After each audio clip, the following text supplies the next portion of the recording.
Hello dear students, आज हम optics की तीसरी क्लास के लिए इकट्ठे हुए हैं।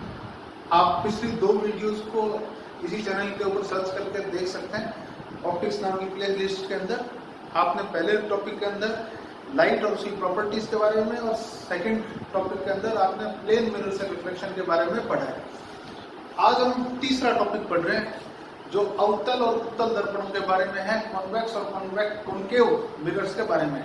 हम उस टॉपिक को स्टार्ट करें उससे पहले मैं आपसे चाहूंगा कि आप अपने पास में एक फुट्टा, स्केल, एक पेंसिल, एक शार्पनर, एक इरेजर इकट्ठा करके अपने पास में रख लीजिए, ताकि आज की क्लास में आपको डायग्राम्स बनाने के लिए उनकी जरूरत पड़ेगी।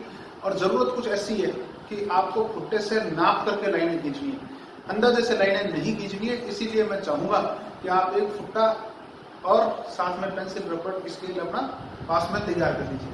हम हमारे विधिवत रूप से बात को शुरू करते हैं। सबसे पहले आज के टॉपिक पर अपन बात जो करने वाले हैं, प्लेन मिरर तो हमने पढ़ लिया, मगर कॉनकेव और कॉन्वेक्स मिरर, समतल तो हमने पढ़ लिया, मगर अवतल और उत्तल दर्पण के बारे में जब हम बात करना चाहते हैं तो हमारे को सबसे जरूरी आवश्यकता ये है कि ये जो दर्पण है ये किन परिभाषाओं से कंट्रोल करे जाते हैं, किन परिभाषाओं की सहायता से समझे जाते हैं।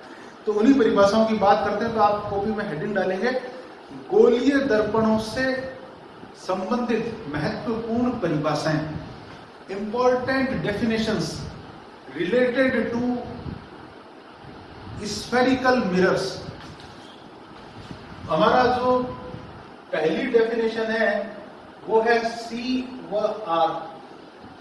सी का नाम है वक्रता केंद्र और आर का नाम है वक्रता त्रिज्या। अंग्रेजी में radius of curvature means R और centre of curvature means C.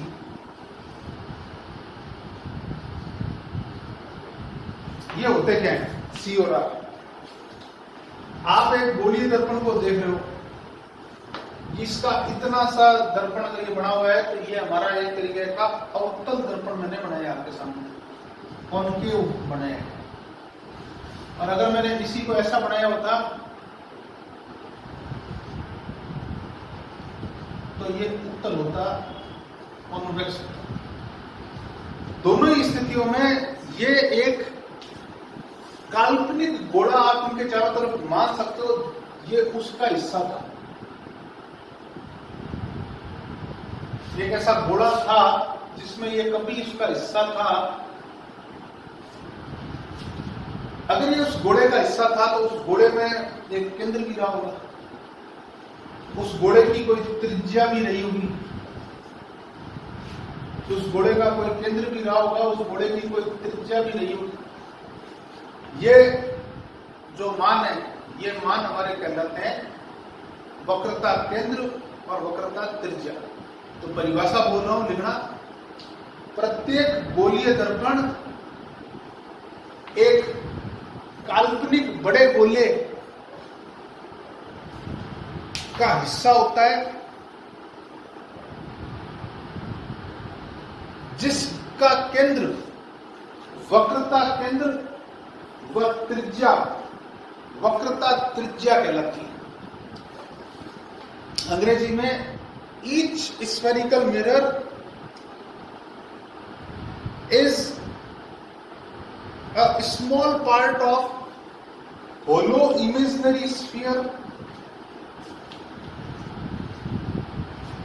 Center of this sphere is called center of curvature and its radius is called radius of curvature. नीचे आपको डायग्राम बनाना है, आप पॉज करके वीडियो को डायग्राम बना लीजिए। Next, नीचे लाइन को इंपॉर्टेंट पॉइंट्स, महत्वपूर्ण, इनके अंदर कुछ खास बातें, वो खास बातें आपको बता रहा हूं। जो पहला इंपॉर्टेंट पॉइंट है वो बहुत ज्यादा महत्वपूर्ण है, ध्यान से सुनना, ठीक है? ध्यान से। ये कौन है? दर्पण। अगर आपको दर्पण पे कहीं पे भी परावर्तन देखना है तो परावर्तन के लिए एंगल आई और एंगल आर देखने पड़ेंगे। एंगल आई और एंगल आर अभिलंब से देखे जाते हैं। जब भी आप कहीं दर्पण देखते हो तो दर्पण पर क्या होता है, लाइट आती और जाती तो है, मगर बीच में क्या बनाना पड़ता है, अभिलंब। अभिलंब कौन होता है, जो अपनी सरफेस के परपेंडिकुलर होता है। तो यहां पर अगर आप कोई परपेंडिकुलर लाइन खींचोगे दर्पण के ऊपर कहीं भी तो वो परपेंडिकुलर कहां आके मिलने वाला है, सेंटर ऑफ कर्वेचर पर। क्यों? क्योंकि जितने भी अभिलंब होंगे, जितने भी नॉर्मल होंगे, वो हमेशा कहां मिलते हैं, क्योंकि वो त्रिज्या भी होंगे तो त्रिज्या हमेशा कहां मिलती है, केंद्र पर। तो इस गुण के आधार पर आपको एक बात जो पहली पता चलती है, वो पता चलती है कि सारी त्रिज्याएं केंद्र पर मिलती है, इस कारण सारे विलंब वक्रता केंद्र पर मिलते हैं। तो ये पहली प्रॉपर्टी, बड़ी महत्वपूर्ण प्रॉपर्टी, मैं लैंग्वेज में बोल रहा हूं, देखिए। एक गोलीय दर्पण के सभी अभिलंब, एक गोलीय दर्पण के सभी अभिलंब वक्रता केंद्र पर प्रतिच्छेद करते हैं।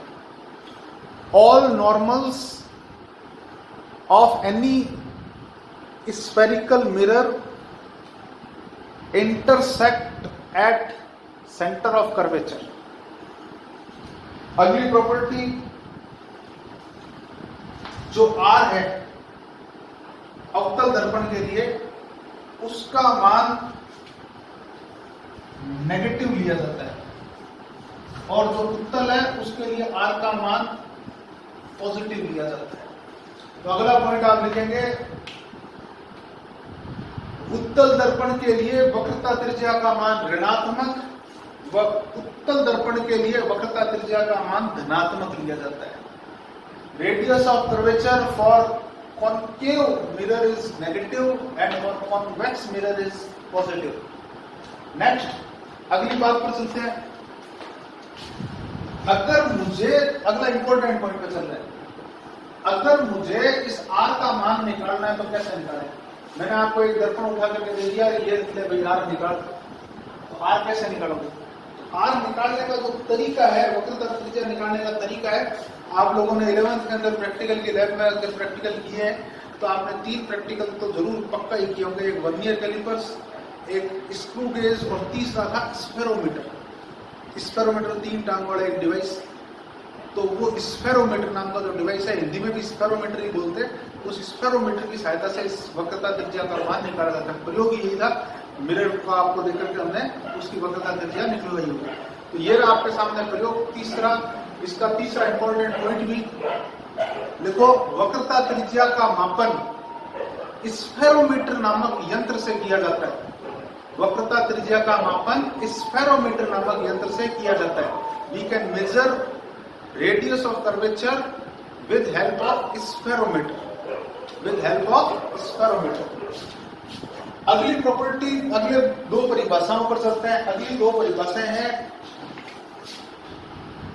पहला मुख्य फोकस बिंदु,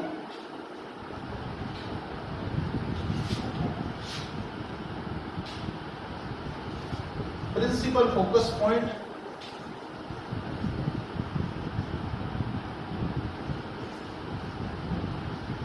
और दूसरा फोकस दूरी, फोकल लेंथ। दोनों परिभाषाएं हम अलग अलग पढ़ने वाले हैं, तो इसलिए आप दोनों की अलग अलग हेडिंग डालिएगा। तो पहली हेडिंग है आपकी मुख्य फोकस बिंदु, प्रिंसिपल फोकस पॉइंट। क्या होता है उसके बारे में बात करते हैं। मान लीजिए आपके सामने एक दर्पण रखा हुआ है, और वो दर्पण है, आपके सामने एक दर्पण रखा हुआ है, और ये दर्पण है अवतल, अंग्रेजी में कहें तो कॉनकेव। दूसरा दर्पण जो आपके सामने है वो है उत्तल, कॉन्वेक्स। अब आपने क्या किया, आपने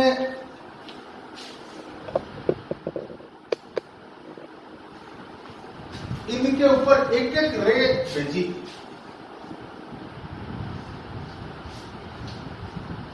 चूंकि ये घोड़ा था, कभी न कभी घोड़ा था, तो इसका एक सेंटर ऑफ कर्वेचर भी रहा होगा। अब सेंटर ऑफ कर्वेचर रहा होगा तो सेंटर ऑफ कर्वेचर से हमने इसको एक लाइन खींची। ये लाइन जो सेंटर ऑफ कर्वेचर से खींची गई है ये नॉर्मल है, अभी भी हमने पॉइंट पढ़ा था, ये अभिलंब है। इसका गोला उधर रहा होगा तो इसका सेंटर ऑफ कर्वेचर कहीं यहां रहा होगा।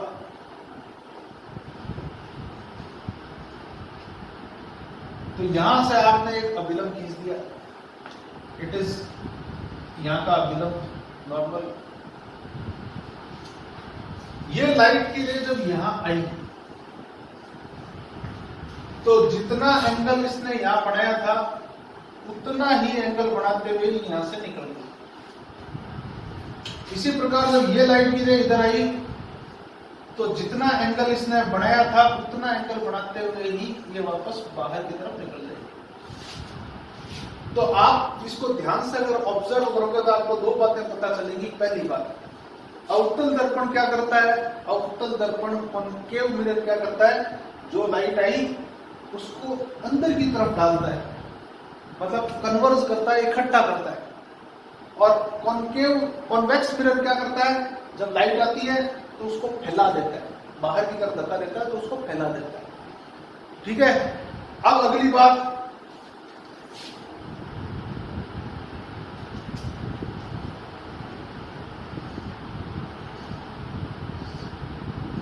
इस तरह।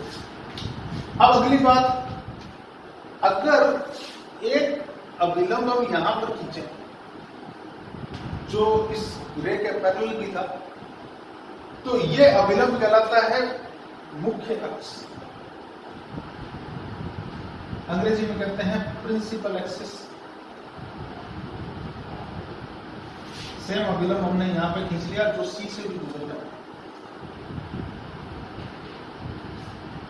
ठीक है, जो अनंत से आने वाली रे होती है उसके पैरेलल जो अभिलंब है जो सेंटर ऑफ कर्वेचर से भी निकलता है वो क्या कहलाता है? मुख्य अक्ष, प्रिंसिपल एक्सिस। अब ये जो रे है जो आपकी परावर्तित किरण यहां पर है, ये परावर्तित किरण इस मुख्य अक्ष को जहां काटेगी ये बिंदु कहलाता है मुख्य फोकस बिंदु, principal focus point. Capital F इसका सिंबल होता है और फोकस दूरी का सिंबल स्मॉल एफ होता है। तो यहां पर कैपिटल एफ, यहां तो वो कटेगी नहीं, तो ऊपर भाग गया, यहाँ पे आएगा ही नहीं। जब नहीं आता तो आपको क्या करना पड़ेगा? डॉट डॉट डॉट में पीछे इसको बढ़ाना पड़ेगा, मतलब ये प्रतिच्छेद करता हुआ प्रतीत होगा, प्रतिच्छेद नहीं करेगा, प्रतिच्छेद करता हुआ प्रतीत होगा।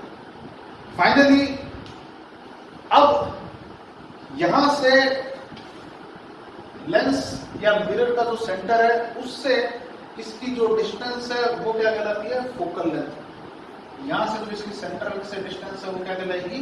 Focal length. तो परिभाषा बोल रहा हूं, लिखना आप परिभाषा। पहले मुख्य फोकस बिंदु, principal focus point, capital F. परिभाषा है मुख्य अक्ष के समांतर आपतित प्रकाश किरण, मुख्य अक्ष के समांतर आपतित प्रकाश किरण जिस बिंदु पर मुख्य अक्ष को प्रतिच्छेद करती है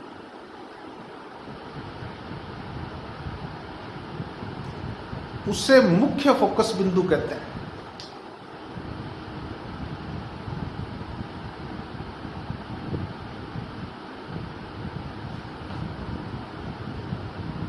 आप इसके अंदर थोड़ा सा करेक्शन कीजिए, प्रतिच्छेद करती है या प्रतिच्छेद करती हुई प्रतीत होती है, उससे मुख्य फोकस बिंदु कहते हैं। क्योंकि ऊपर वाले में प्रतिच्छेद कर रही है जबकि नीचे वाले में प्रतिच्छेद करती हुई प्रतीत हो रही है। अंग्रेजी में incident ray parallel to principal axis, incident ray parallel to principal axis intersect or appear to intersect at principal focus point, intersect or appear to intersect at principal focus point to the principal axis, to the principal axis।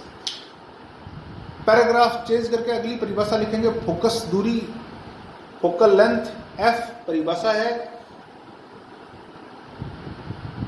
दर्पण के ध्रुव से मुख्य focus बिंदु की दूरी को focus दूरी कहते हैं। दर्पण के ध्रुव से मुख्य फोकस की दूरी को फोकस दूरी कहते हैं। Distance between principal focus point and pole of mirror is called focal length. Now आप ये जो डायग्राम है इसको बना सकते हैं।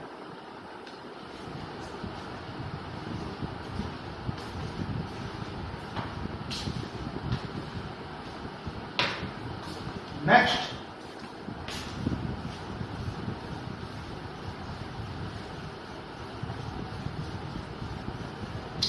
नीचे इंपॉर्टेंट पॉइंट, एक ही इंपॉर्टेंट पॉइंट है, ज्यादा इंपॉर्टेंट पॉइंट नहीं है इसके अंदर, एकमात्र इंपॉर्टेंट पॉइंट है अवतल दर्पण की फोकस दूरी ऋणात्मक व उत्तल दर्पण की फोकस दूरी धनात्मक होती है। Focal length for concave mirror is negative and for convex mirror is positive. Next, अगली बात पर अपन चलते हैं। यहां पर मैं उन चित्रों को लेने वाला हूं जिनके लिए मैंने आज फुट्टा स्केल रबड़ आपसे मंगवाए हैं। वो चित्र बनवाने वाला हूं आपको, और वो चित्र कैसे बनवाने वाला हूं आपको यहां पर मैं बताने वाला हूं। वो चित्र आप जब बनाते थे तो एक इस तरीके का आप चित्र बनाते थे, वस्तु रख दी, दर्पण रख दिया, लाइट गई आई और आप कहीं ना कहीं काटते थे उनको और इमेज यहां पर बना करती थी। आपने जब इन इमेज को बनाया था आज तक कभी भी, तो हो सकता है आपके ये एक्यूरेसी से ना कटती हो। ठीक है, मैं आपको यहां पर कुछ 4 तो नियम और 2 प्रिकॉशन, 2 सावधानियां बताने वाला हूं जिनकी सहायता से आपकी इमेज हमेशा सही बनेगी, हमेशा एक्यूरेट जगह पर बनेगी, कोई लफड़ा कभी नहीं होगा। तो इन 4 नियमों को और उन 2 सावधानियों को ध्यान में रखते हुए आपको ये काम करना है। तो बात शुरू करते हैं अपनी। सबसे पहली बात, आप लिखिए हेडिंग, गोलीय दर्पणों से परावर्तन के नियम। गोलीय दर्पणों से परावर्तन के नियम, अंग्रेजी में rules of reflection by spherical mirrors. ये 4 नियम है। ये 4 नियम, कौन से 4 नियम है, बारी बारी से अपन इनकी बात करते हैं। सबसे पहला नियम जो आपने अभी भी फोकस की परिभाषा पढ़ी वही है। ये हमारा ऊपर वाला है अवतल कॉनकेव और नीचे वाला है उत्तल कॉन्वेक्स। ये मैंने बनाई है PA मीन्स प्रिंसिपल एक्सिस, जिस पे सेंटर ऑफ कर्वेचर और फोकस होते हैं और ऑप्टिकल सेंटर या पोल होता है।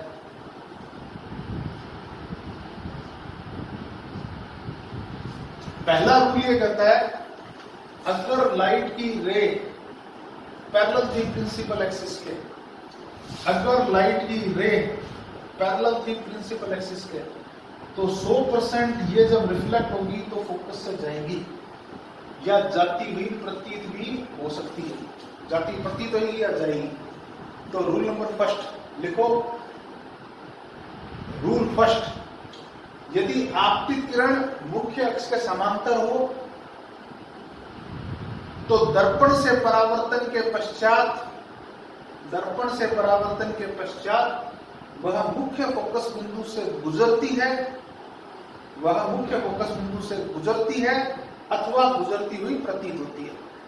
If incident ray is parallel to principal axis, then after reflection from mirror it will pass through or appear to pass through principal focus point.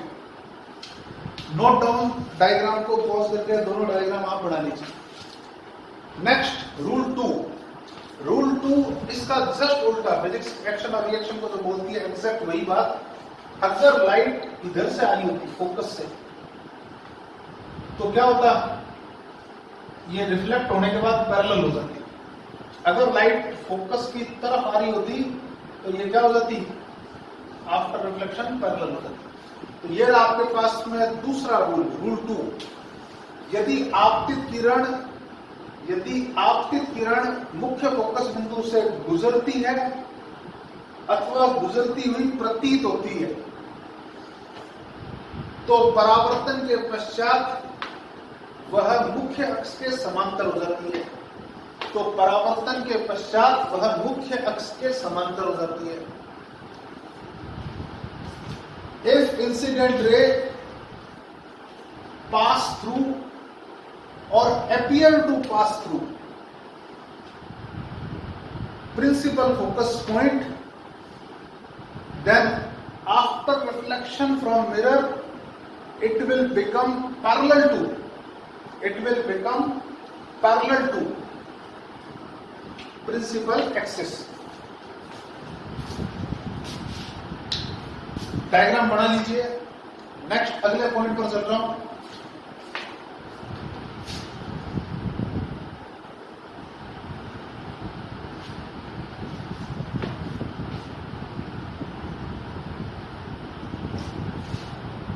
ये हमारा फिर से एक उत्तल और एक अवतल दर्पण हमने पकड़ लिया है और उत्तल और अवतल दर्पण जो है इस बार रेंज आने वाली है वो सेंटर ऑफ कर्वेचर से आने वाली है।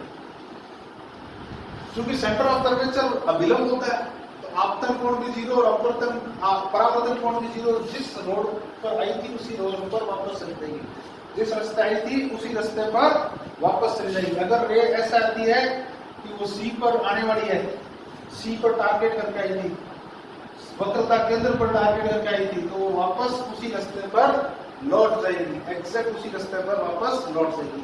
तो लिखो लाइन, तीसरा रूल है ये, यदि आपतित किरण वक्रता केंद्र से गुजरती है अथवा गुजरती हुई प्रतीत होती है तो परावर्तन के पश्चात वह अपने पथ पर लौट जाती है। तो परावर्तन के पश्चात वह अपने पथ पर लौट जाती है। इफ इंसिडेंट रे पास थ्रू और appear to pass through or appear to pass through center of curvature, then after reflection it will retrace its path. After reflection it will retrace its path. Finally अब हम तैयार है चौथा और last नियम पढ़ने के लिए। ये चारों नियम जो मैं आपको पढ़ा रहा हूं ये 10वीं में भी थे, अगर आप याद करोगे थोड़ा सा तो 10वीं में भी थे। आमतौर पर 10th तक के टीचर्स इन चारों नियमों को ये कहकर के कटवा देते हैं एग्जाम में नहीं आने बेटा पढ़ मत। मगर मैं यहाँ पर आपको बताना चाहूंगा ये चारों नियम ही वो साधन है जो आपकी सही इमेज बनवाने में हेल्प करेंगे। आपने ये 4 नियम नहीं पढ़े थे, इसी कारण आपको वो डायग्राम जो पुराने टाइम में आपको रटने पड़ते थे अब आपको रटने नहीं पड़ेंगे अगर आपने ये चारों नियम याद कर लिया तो लास्ट और फाइनल चौथा नियम क्या है? देखो ये खुद कौन है? प्रिंसिपल एक्सिस खुद कौन है? एक अभिलंब भी है, सी से आने वाली लाइन अभिलंब होती है। तो जितने एंगल पर आओगे आपतन कोण, आप उतने एंगल पर ही निकलोगे, वो परावर्तन कोण है। सेम बात इधर है, इधर भी जितने एंगल पर आओगे उतने एंगल पर ही जाओगे। तो ये आपके पास में अगला और चौथा और लास्ट नियम है। ये रे इन दोनों में एक जैसी है तो आपका डायग्राम एक जैसा से बनता है, बस गोलाई जो है वो उसकी इधर और उसकी उधर। तो ये रहा आपके पास में आपका चौथा नियम। लिखो, ओ का नाम होता है ध्रुव, तो लिखना है आपको ध्रुव पर आपतित प्रकाश किरण मुख्य अक्ष से समान कोण बनाते हुए परावर्तित होती है। ध्रुव पर आपतित प्रकाश किरण मुख्य अक्ष से समान कोण बनाते हुए परावर्तित होती है। Incident ray at pole is reflected such that it makes equal angles with principal axis. Now ये डायग्राम आप अगर चौथा बना चुके हैं तो मैं 2 सावधानियों का जिक्र और करना था, मैं वो 2 सावधानियां और बताने वाला हूं। तो उन 2 सावधानियों को और देखते हैं।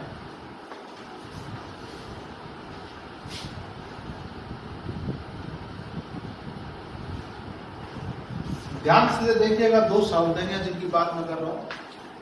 पहली सावधानी, मैंने इनका नाम बताया गोलीय दर्पण, गोले। बच्चा गोलाई के चक्कर में इनको बनाने के लिए क्या करता है, प्रकार लेकर के गोलाई बनाता है। लड़कियां होती है तो कई बार चूड़ी से गोलाई बनाती है। कई बार बच्चे परीक्षा में देने के लिए बैठा था, उसको और कुछ नहीं मिला तो उसने जेब से एक सिक्का लगाया और सिक्के से उसने इसको बना दिया। आप एक चीज ध्यान रखना, जो आप ऑप्टिक्स पढ़ रहे हो इसके अंदर जो आपने वक्रता त्रिज्या ली है वो कई मीटर्स में बड़ी बड़ी गुणों के लिए ली। और साथ में हम जब आगे इनके फॉर्मूले डिराइव करेंगे ऑप्टिक्स के, तो हम बताएंगे आपको कि इनके फॉर्मूलों में हम ये घटना लेते हैं कि जो दर्पण आपने लिया है उसके बहुत पास कोण जो आया है उसके आसपास ही रेज आई है। ज्यादा डिस्टेंस वाली रेज के लिए ऑप्टिक्स का फॉर्मूला अपन डिराइव नहीं करते, हम खाली आसपास के वाले के लिए डिराइव करते हैं। ऐसी घटना में जब आप चित्र बनाने के लिए वस्तु सामने रखते हो तो लाइट के लिए काफी दूर आ रही होती है, तो इस रे के लिए जो नियम है वो अलग होते हैं और इस पास वाली रे के लिए नियम अलग होते हैं। पास वाली किरणों को बोलते हैं, अगर ये यहाँ आती है इस इलाके में तब उसको बोलते हैं उपाक्षीय किरण, किरण के एकदम पास। ऑप्टिक्स सारी उपाक्षीय किरणों के लिए, पैरा एक्सियल रेज के लिए होती है। दीज आर मार्जिनल रेज, ये बहुत ज्यादा डिस्टेंस पर है, इनके लिए ऑप्टिक्स नहीं होती, तो इनके लिए हम फॉर्मूला नहीं लगा सकते। तो आप अगर डायग्राम बनाना चाहते हो और आप चाहते हो सही कटे तो आपको ये किरण लेनी है। इस किरण के लिए आपको जो पहली सावधानी रखनी है वो ये रखनी है कि गोलीय दर्पण चाहे अवतल हो चाहे उत्तल हो, ना तो प्रकार से बनाना, ना चूड़ी से बनाना, ना सिक्के से, तो बिल्कुल ही नहीं बनाना। कैसे बनाना, हाथ से, सिंपल हाथ से, एकदम स्ट्रेट सा, बस नाम की गोड़ाई, बस थोड़ी थोड़ी गोड़ाई नाम की। अवतल या उत्तल आपको बनाना है तो एकदम सीधा सट सा लेंस या दर्पण आपको जो है बनाना है। और उसके अंदर दोनों के अंदर खास बात क्या रखनी है, गोड़ाई बहुत कम रखनी है। आप सिंपल सी बात समझिए कि मान लीजिए आपने चूड़ी से बनाया था घोड़ा, यहां पर एक लाइट आई, अब वो यहीं से मुड़ गई और एक यहां से मुड़ करके आएगी, दोनों में अंतर आएगा या नहीं आएगा, दोनों की जगह के अंदर अंदर आएगा। इसलिए गोड़ाई जो है वो कम से कम होनी चाहिए। तो पहली बात, गोलीय दर्पण है मगर सावधानी में गोड़ाई बनानी नहीं, चित्र अगर सही चाहते हो तो। दूसरी सावधानी आपको क्या रखनी है, दूसरी सावधानी हम बकायदा आगे फॉर्मूला डिराइव करेंगे। जो C है और F है और जो O है, 3 पॉइंट है हमारे, जितनी इनकी दूरी है उतनी ही एग्जैक्ट ये दूरी है। हम फॉर्मूला डिराइव करेंगे कि F जो होता है वो R/2 के बराबर होता है। फोकस दूरी जो होती है वो वक्रता त्रिज्या की आधी होती है। ये डिराइव करेंगे हम फॉर्मूला अगली क्लास में, मगर फिलहाल हमें ये ध्यान पहले से पता है, इसलिए आप ये ध्यान रखना जब आप खुट्टे से बनाओगे तो अगर आपने ये दूरी 2 सेंटीमीटर ली है तो ये भी 2 सेंटीमीटर लेनी है, अगर ये 4 सेंटीमीटर ली है तो ये भी 4 सेंटीमीटर लेनी है। मतलब मुख्य अक्ष बनाने के बाद आप F और C खुट्टे से नाप करके लगोगे मार्क बराबर डिस्टेंस पे, तभी आपकी इमेज बन पाएगी। तो मैं ये 2 सावधानियां बता चुका हूं। एक तो F और C को खुट्टे से नाप के लगाना है, मार्किंग बराबर डिस्टेंस पर, जितनी ये उतनी है, ठीक है। पहाड़ा याद रखो, यहाँ पे 0 रख दिया आपने, यहाँ पे 4, यहाँ पे 8, यहाँ पे 3, यहाँ पे 6, यहाँ पे 2, यहाँ पे 4, जितना भी रखते हो डबल करना है, ठीक है। नेक्स्ट अगले बात पर चलते हैं। लिखो कॉपी में हेडिंग, कॉपी में हेडिंग है अवतल दर्पण से प्रतिबिंब निर्माण।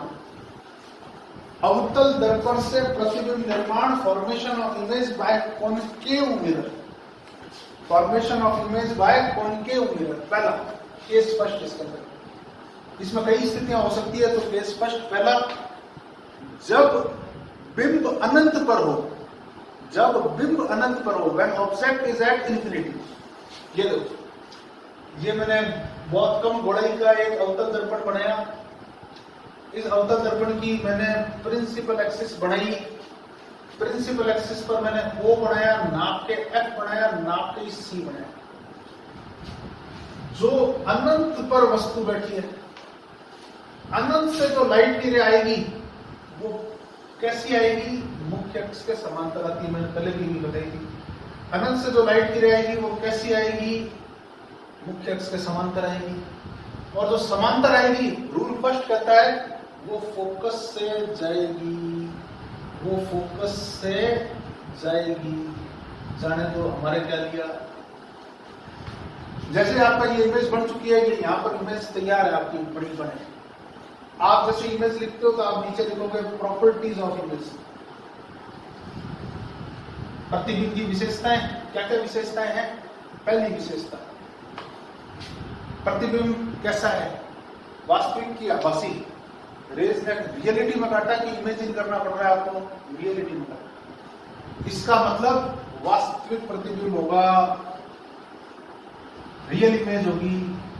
दूसरा ध्यान देना, मैं उस टाइम पर समतल दर्पण जब बता रहा था तब मैंने बताया था सीधे या उल्टे का पेज। ध्यान दो, यहां अगर आप ये दर्पण नहीं होता और यहां खड़े होकर के देखते तो 1 नंबर ऊपर है, 2 नंबर नीचे है।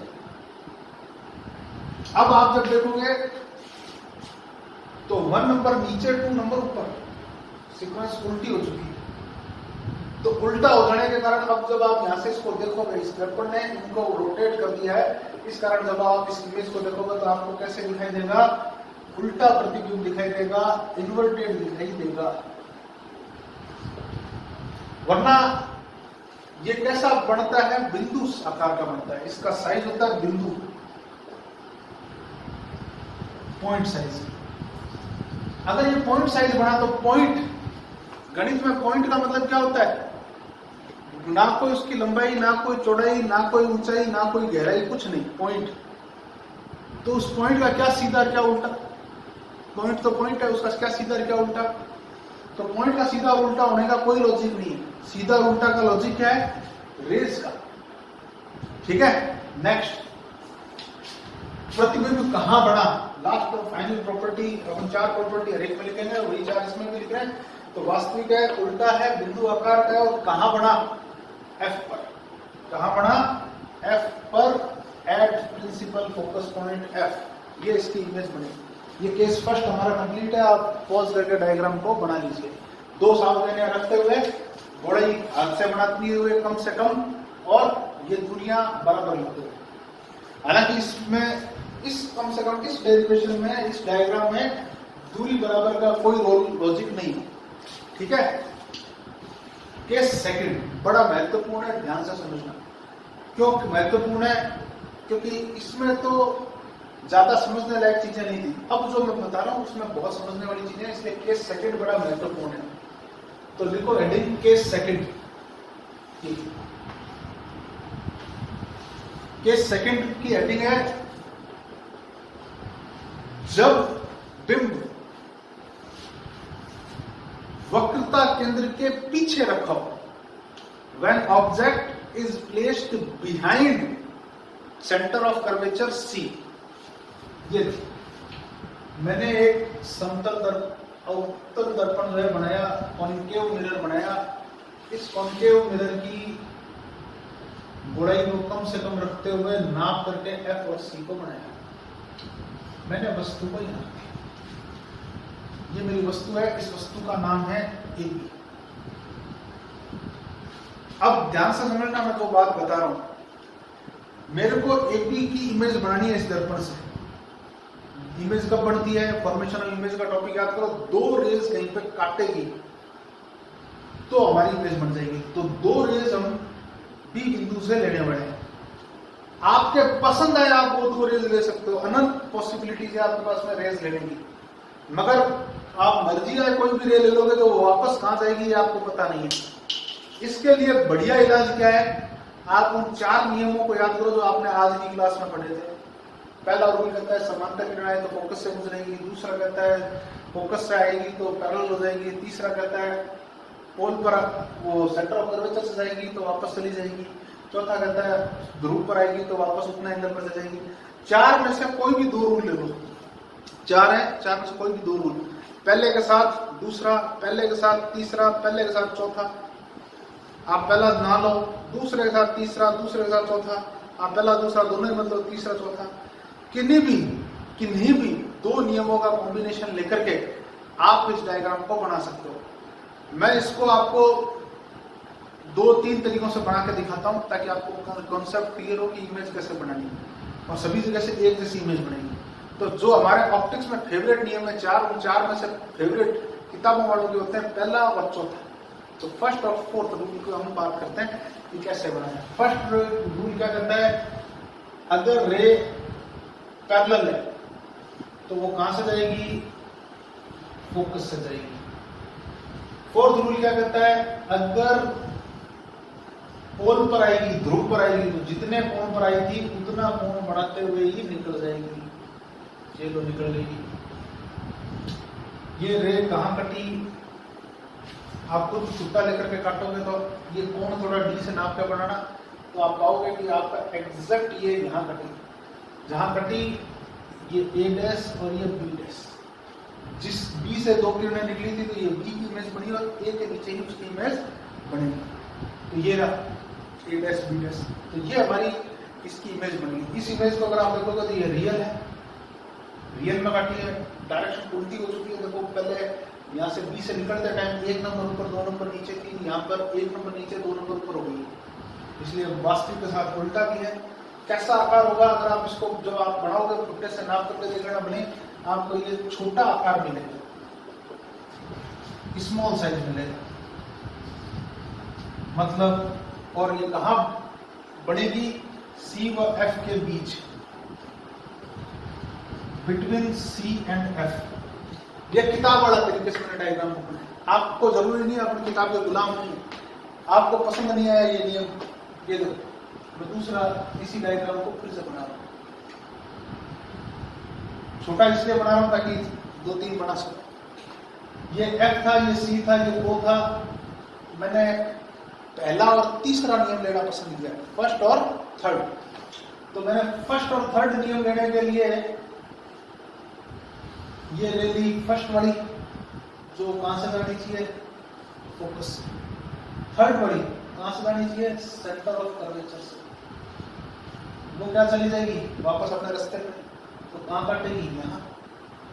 कहां काटा, एफ और सी के बीच में काटा, रियलिटी में काटा। और ध्यान से देखोगे तो पहले फर्स्ट नंबर ऊपर थी, सेकंड नंबर नीचे थी।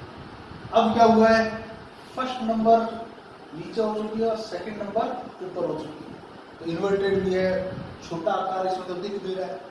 मान लीजिए आपको पसंद नहीं आया, आप तो कहोगे मैं तो पहला और दूसरा नियम लूंगा, ले लो भाई, ये एफ ये सी, ये आपने वस्तु वापस रख दी। पहला रूल क्या कहता है, जो पैरेलल आएगी वो कहां से जाएगी, फोकस से। दूसरा रूल क्या कहता है, जो फोकस से जाएगी वो कहां से जाएगी, पैरेलल।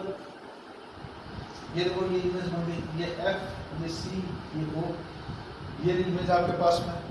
आप कोई ऐसा जरूरी नहीं है कि आपको यही दो नियम लेने की जरूरत है, आप कोई से भी दो नियम। आपको ऐसा मन में डाउट हो सकता है कि हमने पहला नियम तो हर जगह लिया है, इधर पहला चौथा, इधर पहला तीसरा, इधर पहला दूसरा। मैं आपको एक डायग्राम लास्ट और फाइनली दूसरे तीसरे से भी लेकर बता देता हूं। और ऐसा नहीं है कि आपके मन में डाउट हो जाए कि पहला नियम लिए बिना तो चित्र बनेगा ही नहीं, इसलिए एक चित्र हो। ये देखो, ये एफ ये सी, ये वस्तु पीछे। पहला रूल मैं नहीं ले रहा, इस बार सीधा दूसरा रूल ले रहा हूं कि भाई जो फोकस से जाएगी वो पैरेलल हो जाएगी, ठीक है। ये पहले रूल की रहे। और तीसरा रूल, जो सेंटर ऑफ कर्वेचर पर आएगी वो उसी रास्ते से चली जाएगी।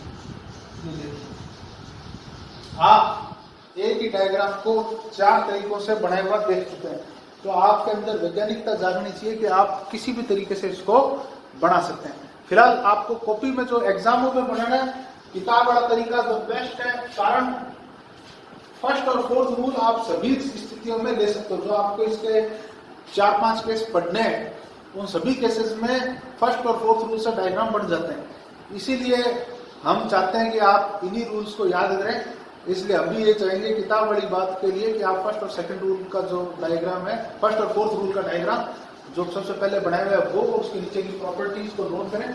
आप समझना चाहते हैं तो आप ये डायग्राम की साइड में बना सकते हैं, मना नहीं है। पोज कीजिए और बनाइए अपने हाथ से।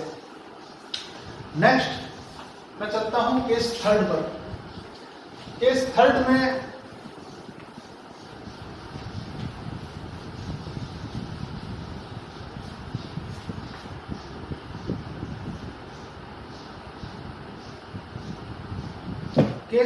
मैंने क्या किया, वस्तु को सी पर ही रख दिया तो केस थर्ड का नाम है जब बिंब वक्रता केंद्र पर स्थित हो, when object is placed at center of curvature। Rule first कहता है पैरेलल आएगी तो फोकस से जाएगी, रूल सेकंड कहता है जितने एंगल पर आएगी उतने एंगल पर जाएगी। अगर आपने नाप करके ये रे बनाई है एंगल से तो आप पाओगे कि ये रे एग्जैक्ट इस सी के नीचे ही कटेगी, ए डैश बी डैश नहीं बनेगा।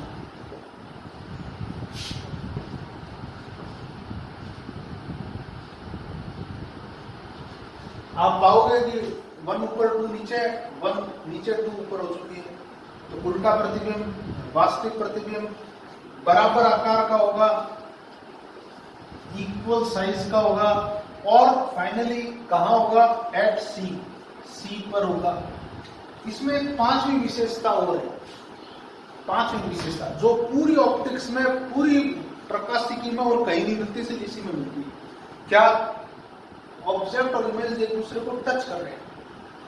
आप बाकी जगह देखोगे ये आगे पीछे किसके हुए होते हैं, तो एकमात्र कंडीशन है जहां पर एक दूसरे को टच करते हैं। ऑब्जेक्ट और इमेज कभी और कहीं भी किसी भी स्थिति में आपको टच करते हुए नहीं मिलेंगे, इसी में मिलेंगे।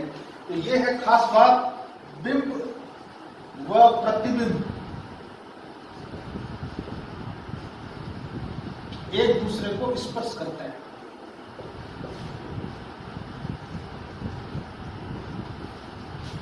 Object and image touch each other.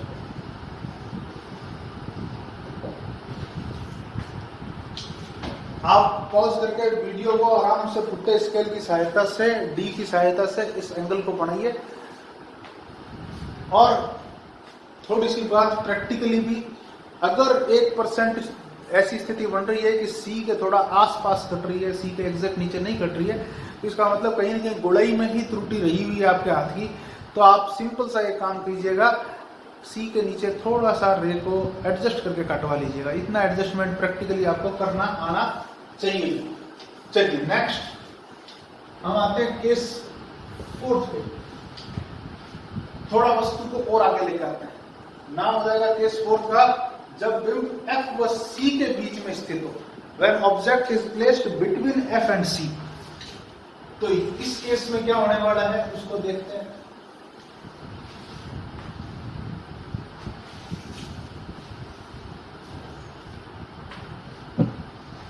हमने एक बार फिर से अवतल दर्पण ले लिया है, इसका F और इसका C वस्तु को यहां पर रख दिया है।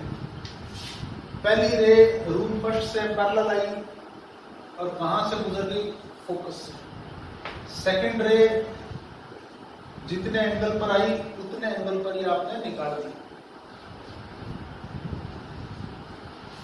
आप पाओगे कि ये रेस बहुत पीछे कटेगी।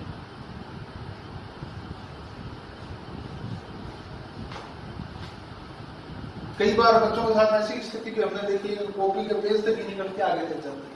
तो थोड़ा उस हिसाब से देख करके बनाइएगा। और बनाने पर जहां कटेगी वहां इसकी इमेज बनेगी। अगर ये ए बी तो ये ए डैश बी डैश। प्रतिबिंब वास्तविक और उल्टा क्यों होगा मैं उस पर वापस नहीं जाता डिस्कशन लेना, मगर बड़े आकार का होगा, लार्ज साइज का होगा, एलआर भी बोलते हैं अंग्रेजी में। और कहां होगा? बिहाइंड सी, सी के पीछे बढ़ेगा। पांचवी प्रॉपर्टी सिर्फ पिछले केस में थी और किसी में नहीं है, तो ये है। नेक्स्ट इसको आप बनाइए, डायग्राम पॉज करके वीडियो को और बना लीजिए। नेक्स्ट अगला केस 5, थोड़ा और आगे लेकर आते हैं। सी से थोड़ा आगे आया था, अब उससे भी थोड़ा आगे लाएंगे तो एफ पर। तो नाम है जब बिंब फोकस बिंदु पर स्थित हो, when object is placed at F। ये ये अवतल दर्पण उठाया हमने, अवतल दर्पण के सामने F, उसी पर वस्तु को रखी है। ये O, पहली रे आई और इसी वस्तु के टांग से निकल गई, दूसरी रे आई और O से निकल गई, उतना ही कोण बनाते थे। आप पाओगे कि ये रेज जो निकली है ये दोनों समांतर है, ये आगे कटने का नाम ही नहीं ले रही। तो ये दोनों कटने का नाम ही नहीं ले रही, इसका मतलब ये कहां काटेंगी? समांतर किरणें गणित के हिसाब से कहां काटती है? अनंत पर। तो अनंत पर काटेंगी, इसका मतलब वास्तविक और उल्टा प्रतिबिंब बनेगा। काटते डायरेक्शन चेंज करेंगे तो उल्टा भी होगा, वास्तविक भी होगा। और अनंत पर जब बढ़ेगा तो अनंत यहां से बहुत नीचे होगा, तो साइज भी उसका क्या होगा? बहुत बड़ा। तो साइज इसका क्या होगा? बहुत बड़ा, वेरी लार्ज। और कहां बढ़ेगी? एट इनफाइनाइट, अनंत पर बढ़ेगी। आप ध्यान से देखना, इस गुण का यूज बहुत होता है हमारे अवतल दर्पण पर। इसका यूज, उसके गुणों में इसका यूज बहुत है। कहां यूज होता है अवतल दर्पण का? ध्यान से अगर आप देखोगे, आपकी कार का या मोटरसाइकिल का जो हेडलाइट होती है, उस हेडलाइट में जहां बल्ब लगा हुआ है, बल्ब के पीछे चमकीला कांच सा लगा हुआ है। ये चमकीला कांच एक अवतल दर्पण है। उस अवतल दर्पण में जो आपका बल्ब है वो उसके फोकस पर रखा हुआ है। तो फोकस से जो लाइटें उसकी जाती है, वो किरणें पैरेलल निकल जाती है, लंबी दूरी तक जाती है। तो अगर आप एक गाड़ी चला रहे हो, कार या मोटरसाइकिल, और आपने उसकी लाइट को ऑन किया है, तो लाइट काफी डिस्टेंस तक जाती है, और जहां सड़क पर गिरती है तो वहां पर वो अपने इमेज को बना पाती है, बड़ी सी इमेज सड़क पर बन पाती है। तो ये आपको देखने में हेल्प करता है। तो जो बल्ब के पीछे, अकेला बल्ब अगर आप रात को जला करके घूमो, एक मोमबत्ती या एक बल्ब जला करके घूमो, या आप एक मोबाइल की टॉर्च को जला करके घूमते हो, तो कितनी रोशनी हो पाती है सड़क पर देखने लायक? 5-10 फुट 15 फुट से आगे नहीं हो पाती। मगर कार या ट्रक या मोटरसाइकिल में उसी साइज का जो बल्ब है वो बहुत लंबी डिस्टेंस तक रोशनी कर पाता है। तो उसका एक बड़ा कारण उसके पीछे लगी हुई वो कांच की अवतल दर्पण की पट्टिका का भी रोल है।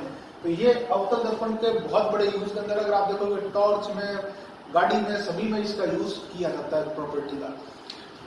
प्रोजेक्टर वगैरह से इमेज बनाने में भी इस गुण का उपयोग किया जाता है। नेक्स्ट और लास्ट केस इसका, केस 6। तो इसका केस 6 थोड़ा और आगे लेकर जाते हैं, एफ से भी आगे। तो लिखो अगली प्रॉपर्टी, मतलब अगला केस, जब बिंब फोकस व ध्रुव के बीच स्थित हो, when object is placed between focus and pole, वस्तु यहां है। तो पहला रूल क्या कहता है? रे आएगी और फोकस से होकर के जाएगी। और अगला रूल क्या कहता है? जो पोल पर आएगी वो उतना ही एंगल बनाते हुए निकल जाएगी। अब आप देखोगे ये दोनों रेज आगे फैल रही है, ये आगे काटने का नाम नहीं लेना। ऐसा ना हो इसलिए आपको क्या करना पड़ेगा? इनको पीछे बढ़ाना पड़ेगा। तो ये आपकी रे से यहां एक इमेज बनी। अगर ये था ए बी, तो ये है ए डैश बी डैश। ध्यान से देखना मेरी बात को।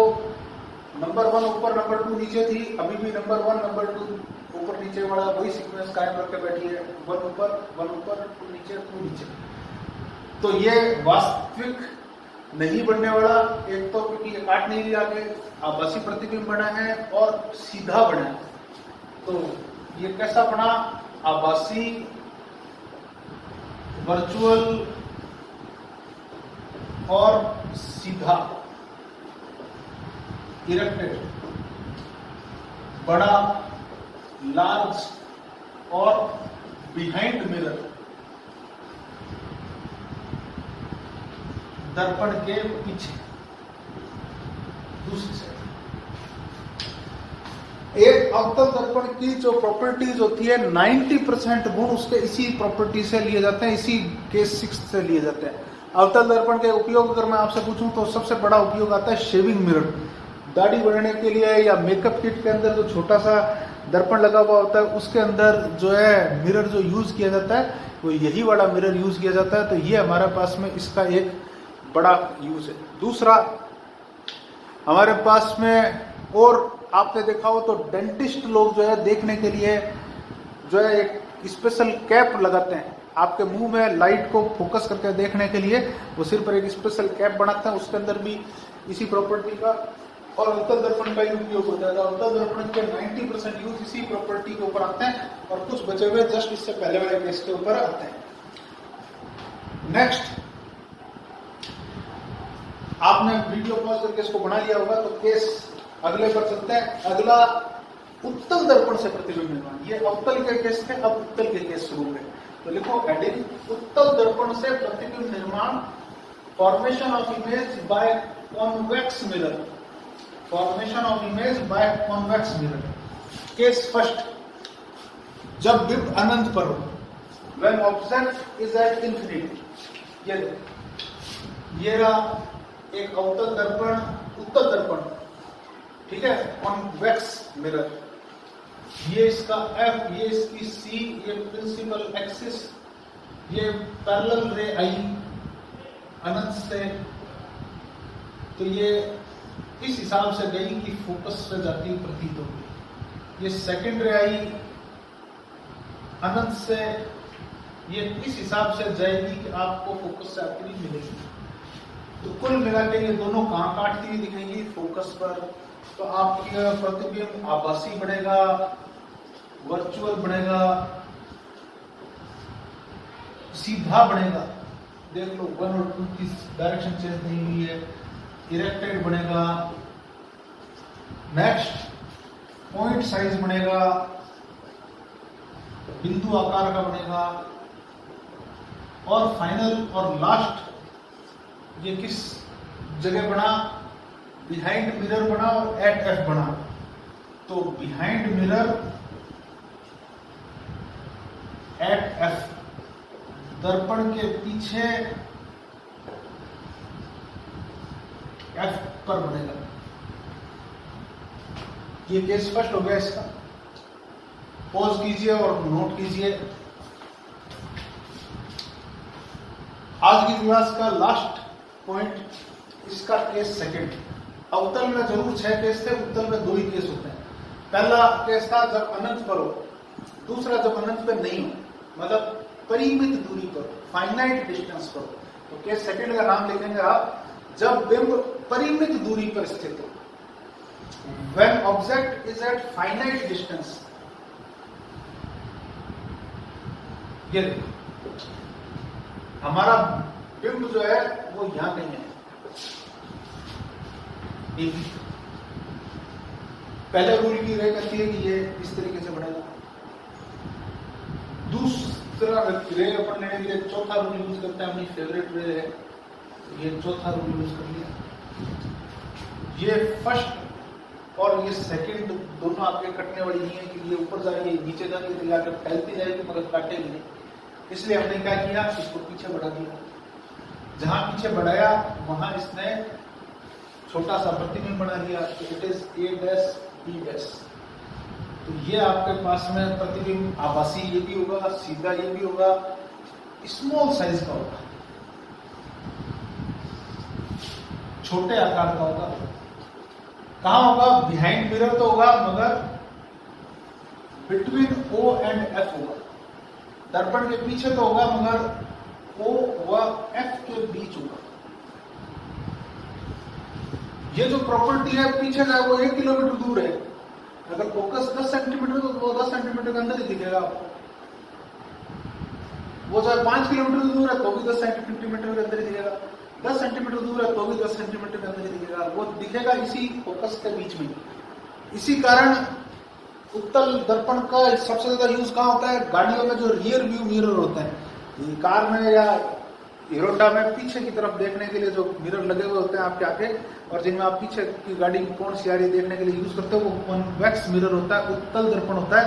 और उस उत्तल दर्पण के अंदर जो आपको इमेज है वो इसी इलाके में दिखेगी। इसी कारण आपको वस्तु जो है वो लग तो हो सकती है कि पास है या दूर है, मगर उसकी एग्जैक्ट डिस्टेंस का आपको आइडिया लगाना उस इमेज को देख करके काफी मुश्किल होता है। इसीलिए उन मिरर्स पे लिखा हुआ होता है object in mirror are closer than they appear. जो वस्तुएं आपको जहां दिख रही है उसके ज्यादा पास आपके हो सकती है। आप सोचो ट्रक तो 1 किलोमीटर दूर होगा, वो हो सकता है 10 सेंटीमीटर दूर ही ऊपर चलने वाला हो। इसलिए सावधानी पूर्वक इस मिरर पर ज्यादा भरोसा नहीं करना, ये आपको लगभग आइडिया दे रहा है। तो ये आपके पास में उसके ऊपर लिखा हुआ होता है। ये ना आपके सामने आज का टॉपिक आपने देखा। आप जो है वीडियो को लाइक शेयर सब्सक्राइब जो भी करना चाहें कीजिए। आपके जो भी साथी लोग जो हमारी स्कूल के नहीं है उनको भी आप इसका लिंक भेज सकते हैं, वो भी देख सकते हैं। पढ़ाई के लिए कोई मना नहीं, कोई भी वीडियो को देख सकता है। ठीक है, चलिए आपके लिए आज के लिए बाय बाय।